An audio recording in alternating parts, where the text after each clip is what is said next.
एक समय की बात है, एक छोटे से गांव में गुरु सितारा नाम के एक बुद्धिमान और मजाकिया साधु रहते थे। उनकी बुद्धि और हास्य के लिए लोग उन्हें दूर दूर से जानते थे। एक दिन एक युवा और उत्सुक छात्र, जिसका नाम रवि था, उनके पास आया और बोला, गुरु जी, मैं खुशी और सफलता का रहस्य जानना चाहता हूँ, कृपया मुझे सिखाइए। गुरु सितारा ने रवि की ओर चमकती आंखों से देखा और कहा, ठीक है मेरे बच्चे, लेकिन पहले तुम्हें एक आसान काम करना होगा। बाजार जाओ और सबसे बड़ा, सबसे रसदार तरबूज खरीदो। फिर उसे अपने सिर पर रखकर गांव में घूमो और बिना गिराए वापस आओ। रवि हैरान था, लेकिन उसने ठान लिया। वह बाजार गया और एक बड़ा सा तरबूज खरीदा। उसे अपने सिर पर संतुलित करते हुए वह बड़े ध्यान से गांव में घूमता रहा। लोग उसे देखकर हंसने लगे और तालियां बजाने लगे। कुछ लोग उसका उत्साह बढ़ाने के लिए मजाक भी करने लगे। आखिरकार एक कठिन यात्रा के बाद रवि गुरु सितारा की कुटिया तक पहुंच गया।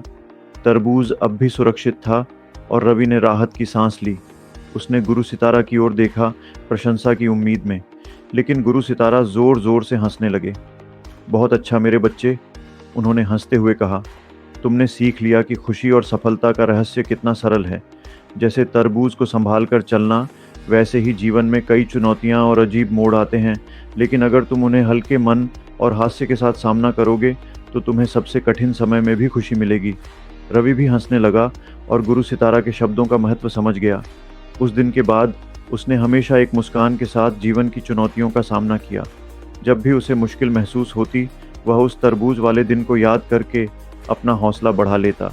तो दोस्तों, जीवन की चुनौतियों को हंसी और मजाक के साथ अपनाओ और देखोगे कि जीवन एक खुशहाल यात्रा बन जाएगी, जो हंसी और सफलता से भरी होगी।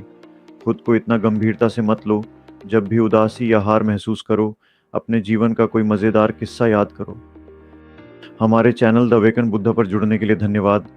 अगली बार तक मुस्कुराते रहिए और आभारी रहिए।